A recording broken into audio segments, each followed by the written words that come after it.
Hello beta, our next topic is electric field intensity due to a uniformly charged spherical cell. अब देखिए, सबसे पहले हम cell और स्फीयर, आपने दो चीजें सुनी होगी, तो सबसे पहले मैं आपको डिफरेंस बताता हूँ सेल में और स्फीयर में क्या होता है। जैसे कि अगर मैं बात करूँ सेल की, तो आपके पास पहले रबड़ बॉल आती हैं कई बार, ठीक, वो पूरी भरी हुई होती है अंदर से। यह कहीं एप्पल, ऑरेंज, ये सब क्या एक प्रकार के स्फीयर हैं, ठीक है। जो रबड़ की बॉल अंदर से भरी हुई हो, पूरे का पूरा मेटेरियल हो, जिसके अंदर कोई खाली जगह ना हो, तो वो एक स्फीयर की भांति काम करेगा, ठीक है।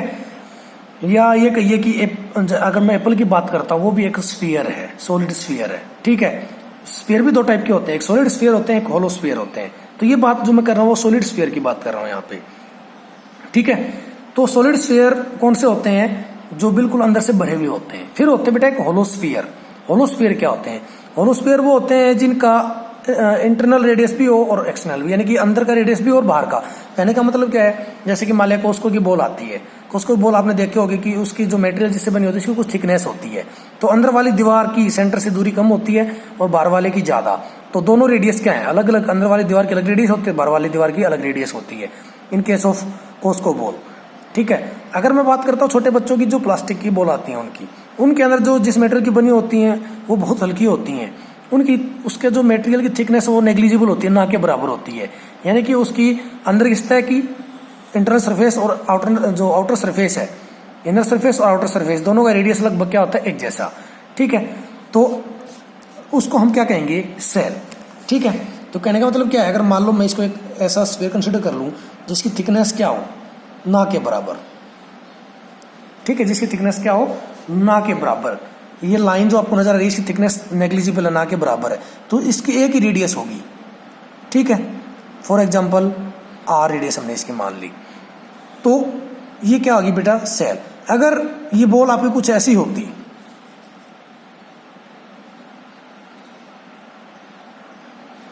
ठीक है, ये कुछ मटेरियल ऐसा बना होता है, तो आप ये देख रहे हो कि सेंटर है, यहाँ से यहाँ की डिस्टेंस अलग अलग है, ये फॉर एग्जांपल स्मॉल आर है, और यहाँ से यहाँ तक की दूरी कितनी है? मान लिया कैपिटल आर है। तो ये क्या होती है आपका? ये क्या होता है आपका? होलो स्फीयर, ठीक है। और अगर ये पूरा भरा हुआ होता, पूरा अंदर से भरा हुआ होता, तो ये क्या होता? सॉलिड स्फीयर, ठीक है। तो इस डायग्राम को आपको यहाँ कंसिडर नहीं करना है, ये तो हमने डिफरेंस बनाने के लिए आपको बताया था। अब आपको क्या करना है बेटा? देखिए, हमने क्या करना है बेटा? एक सेल कंसिडर कर लेनी है। हमने क्या कर लिया कि सेल कंसिडर कर ली, जिसका रेडियस हमने क्या मान लिया? इसके सेंटर से कैपिटल आर, ठीक है। अब हमें क्या करना बेटा? अच्छा, इस सेल के ऊपर कुछ चार्ज क्यू, कुछ प्लस क्यू चार्ज है, वो इसके ऊपर यूनिफॉर्म रेट से डिस्ट्रीब्यूटेड है, एक समान दर से पूरे स्फीयर के ऊपर फैला हुआ है। तो इस स्फीयर की वजह से हमें किसी पॉइंट पी के ऊपर क्या करना है? कोई भी पॉइंट पी हम कंसिडर करेंगे जिसकी इसके सेंटर से स्मॉल आर डिस्टेंस होगी। देखो, हमने रेडियस कैपिटल आर लिया है, उस पॉइंट की डिस्टेंस हम क्या ले रहे हैं? इससे स्मॉल आर। उस पॉइंट पर हम क्या फाइंड आउट करेंगे? Electric field. तो देखो, इसकी तीन पॉसिबिलिटीज हो सकती हैं, ठीक है। There are three possibilities. उसकी तीन पॉसिबिलिटी हो सकती है, कौन कौन सी? Number one, if R is greater than capital R, ठीक है। अगर उस पॉइंट की दूरी इस सेल के रेडियस से ज्यादा हो, यानी कि कहने का मतलब क्या है? Point lies outside the cell, जो पॉइंट है जिस पर हमें इलेक्ट्रिक फील्ड फाइंड आउट करना है, अगर वो सेल से बाहर एग्जिस्ट करता है, तो इलेक्ट्रिक फील्ड क्या होगा? दूसरी पॉसिबिलिटी क्या है? If R is greater than capital R, if small R is equal to capital R, यानी कि point lies on surface of cell. अगर जो पॉइंट है वो सेल के सरफेस पे ही एग्जिस्ट करता हो, तो उस टाइम पर इलेक्ट्रिक फील्ड कितना होगा? ये हम फाइंड आउट कर सकते हैं। और थर्ड पॉसिबिलिटी क्या बन सकती है बेटा? If R is small than capital R, small R है वो लेस देन कैपिटल आर हो, यानी कि जो पॉइंट पी है वो इस सेल के कहीं अंदर एग्जिस्ट करता हो, यानी कि point lies inside the cell. अगर पॉइंट जो है वो सेल के इनसाइड लाई करता हो, तो उस टाइम पे इलेक्ट्रिक फील्ड क्या होगा? तो सबसे पहले हम कौन सा पॉइंट कंसिडर करेंगे? First point, if R is capital greater than capital R, अगर जो स्मॉल आर है वो कैपिटल आर से बड़ा है, यानी कहने का मतलब क्या, ये को पॉइंट पी मान लिया हमने, ठीक है बेटा। ये इस स्फीयर से कहीं बाहर एग्जिस्ट कर रहा है, तो इसके सेंटर से दूरी कितनी है, स्मॉल आर। इस सेल की जो रेडियस है वो कितनी है, कैपिटल आर। तो देखिए इलेक्ट्रिक फील्ड क्या होगा, मैं इसके बारे में कुछ लिखूंगा नहीं, मैं सिर्फ यहाँ पे बोल रहा हूँ बेटा, उसको समझिए। हम क्या करेंगे, इस पॉइंट पी से एक गॉसियन सरफेस ड्रा करेंगे, ठीक है। ये मान लो डॉटेड लाइन है, ये आपकी गॉसियन सरफेस को रिप्रेजेंट कर रही है, ठीक है। तो हमने क्या किया, एक स्फीयर कह लीजिए, एक स्फीयर ड्रा कर लिया, ठीक है, जिसकी रेडियस कितनी बन गई, स्मॉल आर। जिसकी रेडियस कितनी हो गई, स्मॉल आर, ठीक है। तो अब देखिए बेटा इस पॉइंट पर इलेक्ट्रिक फील्ड कितना होगा। तो सिंपली जरा ध्यान दीजिए, अगर मैं इस पॉइंट पी की बात कर रहा हूं, ठीक है, इस पॉइंट पर इलेक्ट्रिक फील्ड डायरेक्शन किस डायरेक्शन में होगी, इस डायरेक्शन में, ठीक है। और जो एरिया वेक्टर है वो भी किस डायरेक्शन में होगा, इस डायरेक्शन में, ठीक है। सेल के ऊपर कोई भी पॉइंट आप कंसिडर करेंगे, ठीक है। अगर मैं ये पॉइंट कंसिडर करता हूं तो इस केस में इलेक्ट्रिक फील्ड इस डायरेक्शन में, ठीक है, और एरिया वेक्टर भी इसी डायरेक्शन में। तो हर जगह थीटा क्या आ रहा है, 0 डिग्री। हर जगह थीटा क्या आ रहा है, 0 डिग्री। तो नेट इलेक्ट्रिक फ्लक्स किसके इक्वल होगा, therefore electric flux is equal to में closed integral of vector E dot vector ds। इसको मैं क्या लिख सकता हूँ, closed integral of vector E ds cos of theta. अगर पॉइंट P कहीं पर भी बेटा बाहर इसके एग्जिस्ट करता है, सेल के बाहर एग्जिस्ट करता है, बाहर लाई करता है, तो थीटा हमेशा क्या आएगा, 0 डिग्री। अभी मैंने बताया इस डायग्राम से, ठीक है। तो यहाँ पर थीटा की वैल्यू क्या पुट कर देंगे, 0 डिग्री। क्या हो जाएगा, close integral of E ds कोस 0, ठीक है बेटा। क्या हो जाएगा, close integral of E ds, क्योंकि कोस 0 किसके इक्वल होता है, 1 के, ठीक है। अब देखो ई इलेक्ट्रिक फील्ड हमने क्या बताया था, गॉसियन सरफेस के ऊपर हमेशा उस टाइम मैग्नीट्यूड क्या होगा, कांस्टेंट। तो ई को हम बाहर निकाल देंगे, क्या बनेगा, E close integral of ds। Okay, ये हमने कब था बेटा, जब इस पॉइंट P पर हम क्या किया था, एक छोटा सा एरिया कंसिडर किया था, तो उस टाइम पर इलेक्ट्रिक फ्लक्स आया था। अगर नेट इलेक्ट्रिक फ्लक्स की मैं बात कर रहा हूं तो वो कब आएगा, जब इस स्मॉल एरिया का हम क्या कर देंगे, इंटीग्रेशन, ठीक है। तो आपको पता है कि किसी भी सेल का या किसी स्फीयर का जो एरिया होता है वो क्या होता है, 4πr²। आर क्या है यहाँ पर, गॉसियन सरफेस को रिप्रेजेंट कर रहा है यहाँ पे आर, ठीक है। तो उसका रेडियस कितना है, स्मॉल आर। तो क्या हो जाएगा, ई इंटू में 4πr²। एक क्या आ गया आपकी question number 1। Now according to Gauss theorem, ठीक है। Now according to Gauss theorem, Gauss theorem क्या कहती है, now according to Gauss's law या गॉस थ्योरम, ठीक है। हमें पता है इलेक्ट्रिक फ्लक्स इक्वल होता है चार्ज इनक्लोज्ड अपॉन में एप्सिलॉन नॉट, ठीक है। ये चीज तो आपको याद होनी चाहिए, चार्ज इनक्लोज्ड अपॉन में एप्सिलॉन नॉट। नाउ अब बेटा देखिए आपको पता है, now we know that surface charge density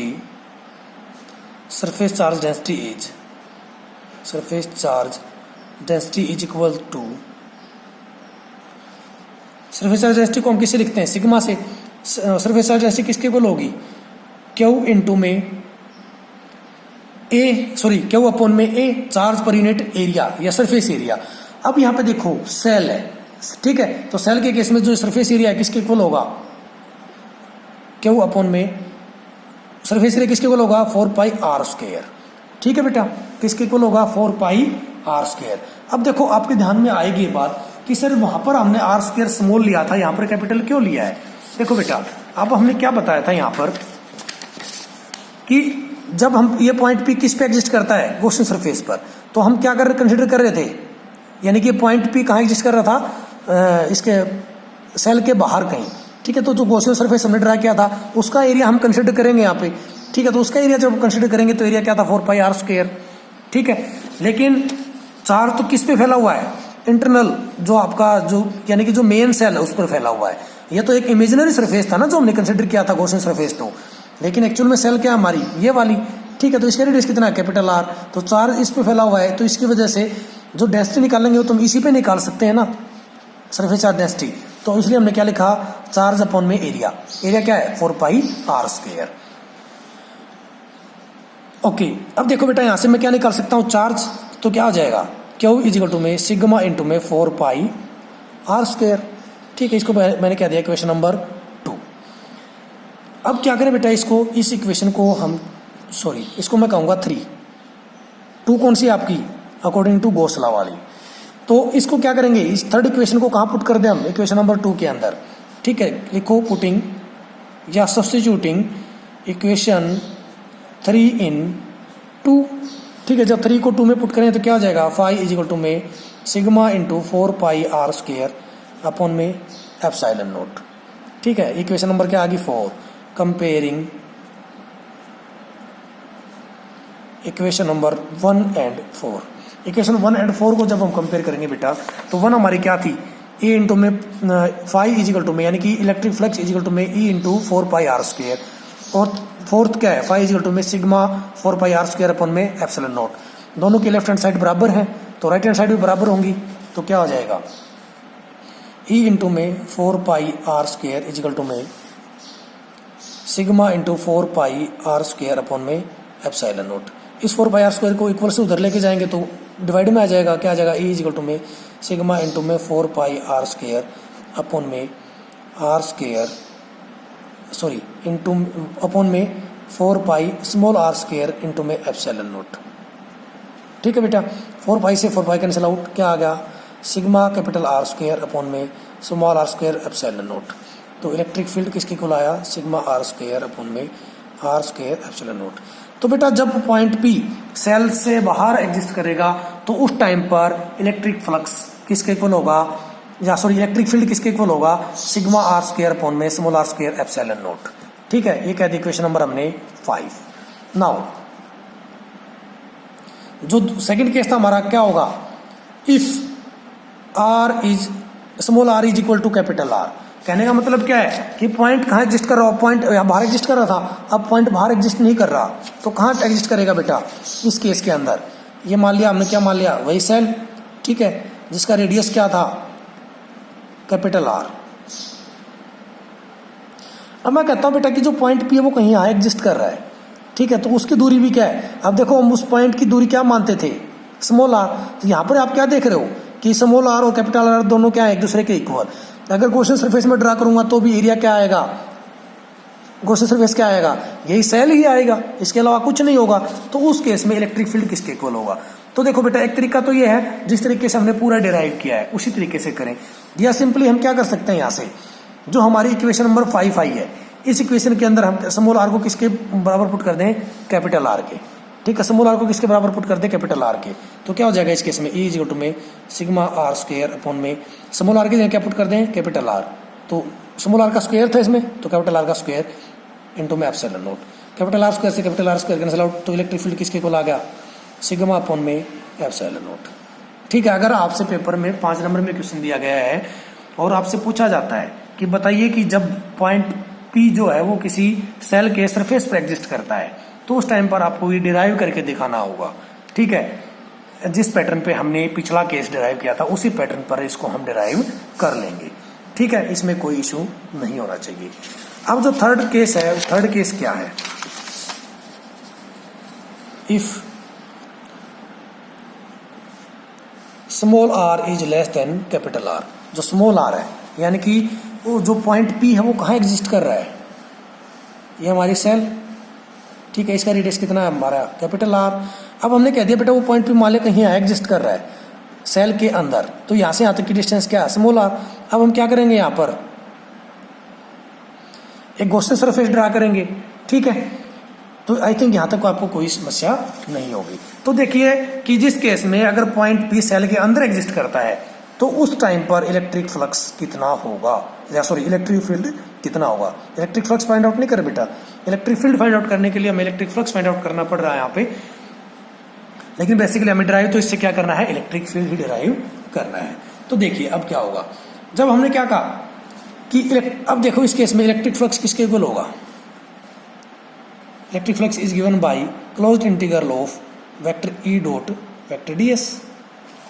ठीक है बेटा, इसको हम क्या लिख सकते हैं, अगर मैं बात करूं यहाँ पे तो इलेक्ट्रिक फील्ड डायरेक्शन भी इस डायरेक्शन में, ठीक है, और जो एरिया वेक्टर है वो भी इसी डायरेक्शन में, एरिया वेक्टर भी और इलेक्ट्रिक फील्ड भी दोनों की डायरेक्शन एक है, तो थीटा क्या होगा 0 डिग्री।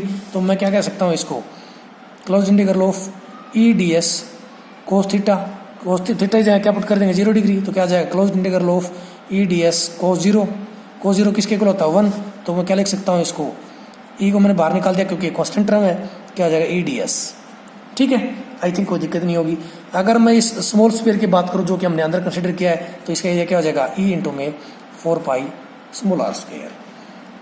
ये हमने पीछे भी किया था, इसमें कोई डिफरेंस नहीं है, बस फर्क इतना है कि वहाँ पर जो स्मॉल आर था वो कैपिटल आर से बड़ा होता था, बाकी डेरिवेशन में कोई फर्क नहीं है, सेम पैटर्न पे डेरिवेशन यहाँ पर चली है। But according to Gauss theorem, Gauss's theorem या गोसिस लॉ, अब जो नेट इलेक्ट्रिक फ्लक्स है वो किसके ऊपर होगा, चार्ज इनक्लोज्ड अपॉन में एप्सिलॉन नॉट। जब लेकिन देखो बेटा, जब मैं सेल की बात कर रहा हूँ तो जो चार्ज है वो किस पे फैला हुआ है, उसके सरफेस पर, तो उसके अंदर तो कोई चार्ज नहीं है ना, तो यहाँ पर चार्ज इनक्लोज्ड है वो किसके इक्वल होगा 0 के इक्वल, 0 अपॉन में एप्सिलॉन नॉट। ठीक है, चार्ज क्या होगा यहाँ पर 0, तो इस केस में इलेक्ट्रिक फ्लक्स 0 अपॉन समथिंग 0, तो इलेक्ट्रिक फ्लक्स भी क्या होगा 0। जब इस गॉसियन सरफेस के अंदर कोई चार्ज है ही नहीं, तो इलेक्ट्रिक फ्लक्स हम कैसे डिफाइन कर सकते हैं, तो उस केस में इलेक्ट्रिक फ्लक्स क्या हो जाएगा यहाँ पर 0।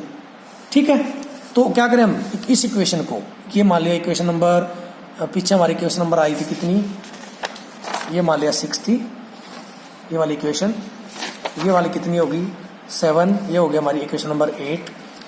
ठीक है बेटा, कंपेयरिंग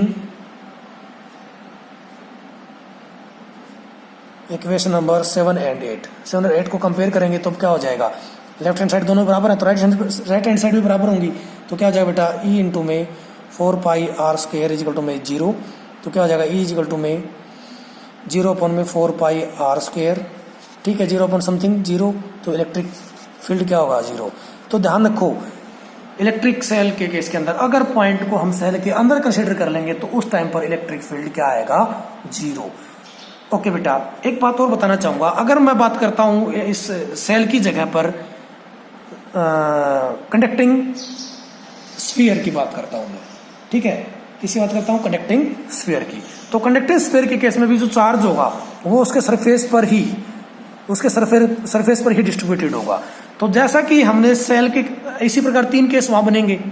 ठीक है, जैसा कि हमने सेल के केस में किया है, यानी कहने का मतलब डिटो, जैसा कि हमने सेल के केस में इलेक्ट्रिक फील्ड फाइंड आउट किया है, इसी पैटर्न पर हम कंडक्टिंग स्लैब के लिए भी इलेक्ट्रिक फील्ड फाइंड आउट कर सकते हैं।